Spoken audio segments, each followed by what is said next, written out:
Eh, eh. Tahu nggak sih kenapa fenomena ini bisa terjadi? Halo pemirsa, dengan Erwin di sini. Pada kesempatan kali ini kita akan membahas tentang bystander effect. Tahu nggak sih apa itu bystander effect? Dilansir dari jurnal ilmiah penelitian psikologi, kajian empiris dan non-empiris dengan judul Dari Mengabaikan ke Menolong, tinjauan studi bystander effect yang ditulis oleh Abu Bakar Fahmi. Bystander effect adalah keadaan di mana kehadiran orang lain justru mengurangi kemungkinan seseorang untuk memberikan bantuan dalam situasi darurat. Istilah ini pertama kali dikenal setelah kasus pembunuhan Kitty Genovese pada tahun 1964 di New York, Amerika Serikat. Pada saat itu, Kitty dianiaya secara brutal dengan ada 38 individu di sekitarnya yang melihat. Namun, hampir tidak ada yang mengambil tindakan untuk membantu. Mengapa bisa begitu? Dikarenakan fenomena itu, para peneliti seperti Bill Latin dan John Darley menggali lebih dalam tentang kasus ini. John Darley melakukan serangkaian eksperimen pada tahun 1968. Salah satu eksperimen mereka melibatkan situasi darurat, di mana partisipan mendengar seseorang mengalami serangan epilepsi. Mereka menemukan bahwa semakin banyak orang yang hadir, semakin kecil kemungkinan seseorang memberikan bantuan. Mengapa demikian? Hal ini dikarenakan adanya disfungsi tanggung jawab, di mana individu cenderung memiliki persepsi, ada orang lain, mengapa harus saya? Apa sebenarnya yang membuat kita terjebak dalam situasi ini? Mari kita lihat lebih dalam melalui teori perilaku sosial. Dalam teori perilaku sosial yang dikemukakan oleh B.F. Skinner yang menjelaskan tentang bagaimana perilaku individu dipengaruhi oleh interaksi individu dengan lingkungan sekitar. Terdapat 3 konsep utama dalam teori perilaku sosial yang menjelaskan mengapa bystander effect terjadi. 1. Disfungsi tanggung jawab atau diffusion of responsibility. Konsep pertama adalah diffusion of responsibility atau disfungsi tanggung jawab. Dalam sebuah kelompok, tanggung jawab tidak lagi dirasakan secara individu, tetapi tersebar di antara semua anggota kelompok. Seperti munculnya persepsi, pasti ada orang lain yang lebih tahu cara menolong. Atau mungkin ada orang yang sudah menelpon ambulans. Pemikiran ini membuat kita merasa bahwa kita tidak perlu bertindak karena ada orang lain yang akan melakukannya. Inilah inti dari disfungsi tanggung jawab. Yang kedua, pengaruh sosial. Pengaruh sosial juga berperan besar. Sebagai makhluk sosial, kita cenderung melihat perilaku orang lain untuk menentukan apa yang harus kita lakukan.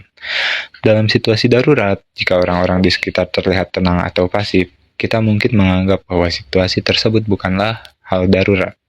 Kita lebih memilih untuk mengikuti arus daripada mengambil tindakan yang berbeda dari mayoritas. Dan yang terakhir adalah ketidakjelasan peran. Kadang-kadang kita merasa tidak yakin apakah kita memiliki kemampuan atau otoritas untuk bertindak dalam situasi tertentu. Misalnya, jika seseorang pingsan, kita mungkin berpikir, saya bukan dokter, saya nggak tahu harus berbuat apa. Ketidakjelasan ini membuat kita merasa lebih aman untuk tidak bertindak daripada mengambil resiko melakukan kesalahan. Coklat! Coklat! Coklat! Coklat! Coklat! Selain teori perilaku sosial, teori motivasi juga memberikan wawasan menarik tentang mengapa seseorang mungkin enggan bertindak dalam situasi darurat atau memilih bersikap apatis. Salah satu faktor utamanya adalah ketakutan terhadap hasil tindakan yang tidak sesuai. Ketika kita menghadapi situasi darurat, kita sering merasa takut akan kemungkinan-kemungkinan buruk seperti tindakan kita mungkin memperburuk situasi, kita mungkin terlihat bodoh atau salah di depan orang lain, tindakan kita mungkin dianggap tidak pantas oleh orang-orang di sekitar. Ketakutan ini secara langsung memengaruhi motivasi seseorang untuk bertindak.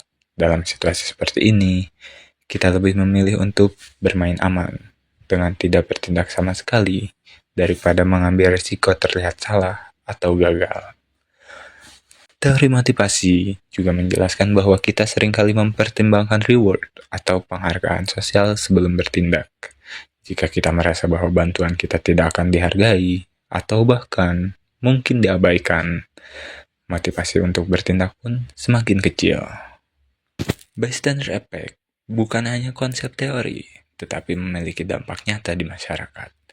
Fenomena ini sering menjadi penyebab mengapa banyak orang tidak menolong korban kecelakaan, kekerasan, atau bahkan seseorang yang sekedar membutuhkan bantuan kecil. Ironisnya, semakin besar kerumunan, semakin kecil kemungkinan seseorang akan bertindak. Akibatnya, korban seringkali tidak mendapatkan bantuan yang mereka butuhkan pada waktu yang tepat.